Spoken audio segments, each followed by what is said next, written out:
Assalamualaikum warahmatullahi wabarakatuh. Perkenalkan, kami dari kelompok sholat menurut Rasulullah. Kelompok kami beranggotakan yang pertama Muhammad Azri Marizali, yang kedua Noval Farah Zahran, yang ketiga Agus Pratama Siswana Waluyo. Sejarah diwajibkan sholat. Saat pertama kali sholat diwajibkan kepada Rasulullah, malaikat Jibril mendatangi beliau di atas gunung Mekah. Jibril mengisyaratkan kepada Rasulullah dengan tumitnya di lembah, dan dari lembah itulah memancarlah mata air. Kemudian malaikat Jibril berwudu. Sementara itu Rasulullah melihatnya dan mengajari Rasulullah sebagaimana cara bersuci untuk sholat. Kemudian beliau berwudu sebagaimana yang dilakukan malaikat Jibril. Setelah berwudu, malaikat Jibril berdiri dan sholat, dan Rasulullah sholat sebagaimana sholatnya Jibril. Kemudian malaikat Jibril pergi meninggalkan Rasulullah. Setelah Rasulullah kembali menemui Khadijah, lalu berwudu untuk mengajarkan kepadanya cara bersuci untuk sholat sebagaimana diajarkan malaikat Jibril kepadanya. Entahlah berwudu, malaikat Jibril berdiri dan sholat, dan Rasulullah sholat sebagaimana sholatnya Jibril. Kemudian malaikat Jibril pergi meninggalkan Rasulullah. Setelah Rasulullah kembali menemui Khadijah, lalu berwudu untuk mengajarkan kepadanya cara bersuci untuk sholat sebagaimana diajarkan malaikat Jibril kepadanya. Khadijah pun berwudu sebagaimana Rasulullah berwudu. Selanjutnya Rasulullah sholat seperti malaikat Jibril, sholat mengimami beliau, dan Khadijah sholat seperti sholatnya Rasulullah. Ibnu Ishaq berkata, Utbah bin Muslim, mantan budak Bani Taklim, bercerita kepadaku dari Nafi bin Jubair bin Muthaim. Sedangkan Nafi meriwayatkan banyak sekali hadis dari Ibnu Abbas. Ia berkata, ketika sholat ditetapkan kepada Rasulullah, beliau didatangi malaikat Jibril, lalu sholat mengimami beliau ketika matahari mulai condong ke barat. Kemudian malaikat Jibril mendirikan sholat asar bersamanya. Saat bayangan suatu benda sama persis sama dengan bendanya, lalu malaikat Jibril mendirikan sholat maghrib ketika matahari telah terbenam. Lalu malaikat Jibril mendirikan sholat isya ketika sinar merah setelah terbenamnya matahari telah hilang. Lalu malaikat Jibril mendirikan sholat subuh ketika fajar menyingsing. Setelah itu malaikat Jibril berkata, wahai Muhammad, waktu sholat adalah pertengahan antara sholatmu hari ini dan sholatmu yang kemarin. Dalam hadis riwayat Imam Ahmad dan Daruqutni disebutkan bahwa Jibril datang kepada Rasulullah ketika menyampaikan wahyu pertama dan mengajarkan beliau berwudu dan sholat. Perintah sholat 5 waktu sehari semalam baru diwajibkan kepada umat beliau ketika peristiwa Isra Mi'raj pada tahun ke-10 kenabian. Awalnya Rasulullah menerima perintah sholat 50 waktu sehari semalam. Kemudian Allah memberi keringanan menjadi 5 waktu dalam sehari. Rukun dan bacaan. Yang pertama, Takbiratul Ihram. Posisi Takbiratul Ihram dimulai dengan berdiri menghadap kiblat sambil mengucapkan takbir. Namun dalam kondisi tertentu diperbolehkan untuk sholat sambil duduk bahkan berbaring. Bacaannya Allahu Akbar. Yang kedua, berdiri tegak. Bagi yang mampu boleh sambil duduk atau berbaring bagi yang sedang sakit. Yang ketiga, membaca surat Al-Fatihah pada tiap-tiap rakaat. Yang keempat, ruku. Bacaan saat ruku adalah Subhana rabbiyal azimi wa bihamdi sebanyak 3 kali. Yang kelima, i'tidal. Gerakan i'tidal dilakukan dengan tumaninah sambil membaca Samiallahu liman hamidah. Terus dilanjutkan dengan membaca Robbana lakal hamdu mil'us samawati wa mil'ul ardi wa mil'u masyita min syai'in ba'du. Yang keenam, sujud. Bacaan saat sujud adalah Subhana rabbiyal a'la wa bihamdi sebanyak 3 kali. Dan yang ketujuh, duduk di antara 2 sujud. Bacaan duduk di antara 2 sujud yaitu Robbih fili warhamni wajburni warfa'ni warzukni wahdini wa'afini wafuani. Yang ke-8, duduk terakhir selama tahajud. Bacaan tasyahud awal, At-tahiyatul mubarakatus shalawatus thayyibatulillah Assalamu alayka ayuhan nabiyyu wa rahmatullahi wa barakatuh. Assalamu alayna wa ala ibadillahi sholihin. Asyhadu an la ilaha illallah wa asyhadu anna muhammadar rasulullah. Allahumma sholli ala sayyidina Muhammad wa ala ali sayyidina Muhammad. Kama sholaita ala sayyidina Ibrahim wa ala ali sayyidina Ibrahim.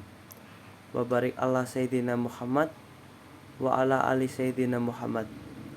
Kama barakta ala sayyidina Ibrahim wa ala ali sayyidina Ibrahim fil alamina innaka hamidum majid. Yang ke-9, mengucapkan salam. Assalamualaikum warahmatullah. Assalamualaikum warahmatullah. Yang ke-10, tumanina. Zikir sesudah sholat. Sejumlah hadis menyebutkan zikir sebagaimana amalan yang paling baik di sisi Tuhan.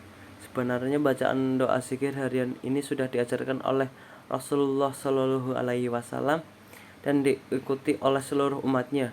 Doa dan zikir ini juga diharapkan membuat kita senantiasa berhusnuzon dan berpikir positif. Zikir juga menjadi kegiatan di waktu luang yang bermanfaat. Berikut urutan bacaan doa zikir harian yang dapat dibaca setelah sholat. Yang pertama, istighfar, astagfirullahaladzim sebanyak 3 kali. Yang kedua, tasbih, subhanallah sebanyak 33 kali. Yang ketiga, tahmid, alhamdulillah sebanyak 33 kali. Yang keempat, takbir, Allahu Akbar sebanyak 33 kali.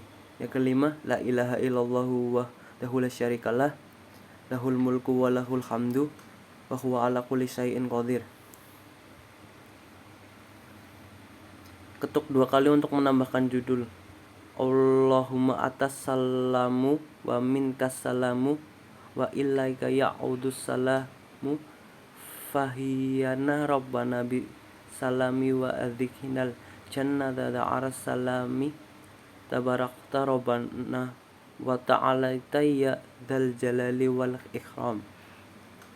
Ya Allah, Engkau adalah zat yang mempunyai kesejahteraan dan daripada mula kesejahteraan itu dan kepadamulah akan kembali lagi segala kesejahteraan itu. Ya Tuhan kami, hidupkanlah kami dengan sejahtera dan masukkanlah kami ke dalam surga, kampung kesejahteraan. Engkaulah yang kuasa memberi berkah yang banyak dan Engkaulah yang maha tinggi, wahai zat yang memiliki keanggunan dan kemuliaan. Wa ilaihukum ilahu wahidun la ilaha illahu wa rahmatur rahim. Tuhanmu adalah Tuhan yang Maha Esa. Tidak ada Tuhan melainkan Dia yang Maha Pengasih lagi Maha Penyayang. Allahumma la mani lima ataita wa la mu'tiya lima mana'ata wa la rada lima khataita wa la yafa'u dzal jadi minkal jad. Ya Allah, tidak ada yang menghalangi segala apa yang Engkau berikan dan tidak ada yang dapat memberikan segala yang Engkau larang. Dan tidak ada yang menolak segala apa yang Engkau putuskan dan tidak bermanfaat pada orang-orang yang kaya diisi Engkau segala kekayaan. Ketuk 2 kali untuk menambahkan judul. Allahu Akbar kabiru walhamdulillahi katsiro subhanahu wa asila la ilaha illallah wahdahu la syarikalahu lahul mulku wa lahul hamdu yuhyi wa yumitu wa huwa ala kulli syai'in qadir. Allah maha besar, bagi sempurna kebesarannya. Segala puji bagi Allah dengan puji yang banyak. Maha suci Allah sepanjang pagi dan petang. Tidak ada Tuhan yang wajib disembah kecuali Allah yang Maha Esa. Tidak ada sekutu baginya. Dialah yang mempunyai kekuatan dan kerajaan, yang memerintahkan baginya segala puji-pujian, yang menghidupkan dan mematikan, dan Dia berkuasa atas segala sesuatu. Wala haula wala quwata illa billahil aliyyil azim. Astaghfirullahaladzim. Dan tidak ada daya upaya dan kekuatan melainkan dengan pertolongan Allah Maha Tinggi lagi Maha Mulia. Saya mohon ampun kepada Allah yang Maha Agung. Hikmah Sholat. Hikmah sholat dikutip dari buku kitab lengkap panduan sholat karya Makhalil Rahman Al-Mahfani dan Abdul Rahim Hamdi ada beberapa hikmah sholat yang perlu diketahui setiap muslim, yaitu yang pertama, mencegah dari perbuatan munkar. Sholat yang dilakukan dengan khusyuk akan membentuk pribadi yang mencegah seorang muslim dari perbuatan buruk. Allah berfirman dalam surat Al-Ankabut ayat 45 yang artinya, sesungguhnya sholat itu mencegah dari perbuatan keji dan mungkar. Jika seseorang melakukan sholatnya dengan khusyuk, itu artinya dia sadar bahwa Allah Subhanahu wa Ta'ala selalu mengawasinya. Jika sudah memiliki kesadaran seperti itu, kecil kemungkinan orang tersebut akan melakukan perbuatan buruk. Jika ada orang yang melaksanakan sholat tapi tetap melakukan maksiat, artinya ia tidak mengamalkan dengan khusyuk atau sungguh-sungguh, jadi ia belum bisa merasakan kehadiran Allah di dalam hatinya. Yang kedua, mendidik menjadi pribadi yang disiplin. Sholat dapat mendidik seorang muslim menjadi pribadi yang disiplin. Setiap muslim dituntut untuk menghargai waktu dengan sebaik-baiknya, memaksimalkan setiap kesempatan yang ada, dan mempertahankan eksistensi diri sebagai seorang khalifah di muka bumi. Sholat adalah ibadah yang dilakukan pada waktu-waktu tertentu. Bila sudah tiba waktunya harus segera dilaksanakan, sehingga secara tidak langsung perintah sholat tepat untuk mengajarkan manusia untuk disiplin dan bertanggung jawab.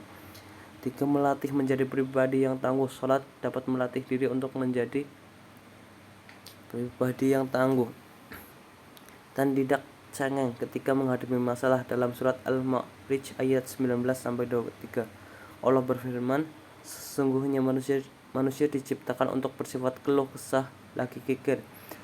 Apabila ia ditimpa kesusahan, ia berkeluh kesah, kecuali orang-orang yang mengerjakan sholat yang mereka itu konsisten mengerjakan sholatnya.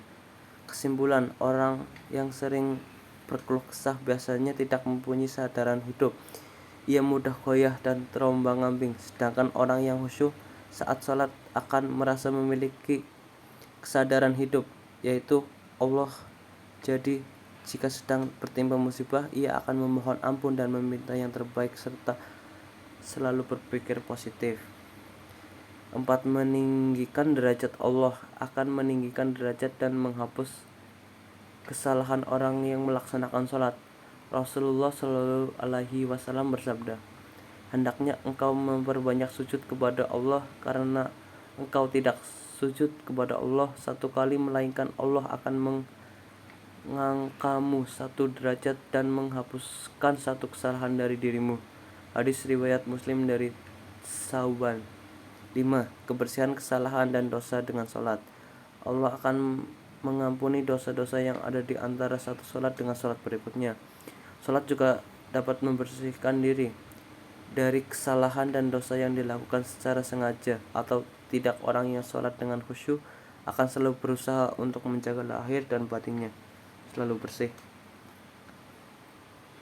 Untuk kebersihan batin mencakup soal kebersihan rumah, badan, hingga pakaian. Sedangkan kebersihan batin, ia akan selalu menjaga diri dari perbuatan maksiat. Tidak akan terlintas dalam pikirannya untuk berbuat jahat dan menodai kesuciannya. 6. Meraih pertolongan Allah ketika sholat. Seorang hamba berada pada posisi yang sangat dekat dengan Allah. Kedekatan tersebut sangat baik untuk dimaksimalkan dengan berdoa dan memohon pertolongannya. Para sahabat Rasulullah tak akan berkeluh kesah atau terputus asa jika sedang menghadapi kesulitan. Mereka selalu memohon pertolongan Allah dengan memperbanyak sujud dan ruku, sebab hanya Allah yang Maha Kuasa dan Maha Penolong. Cukup sekian, mohon maaf bila ada salah kata. Nun wal qalami wa maisturun fastabaikul khairat. Wassalamualaikum warahmatullahi wabarakatuh.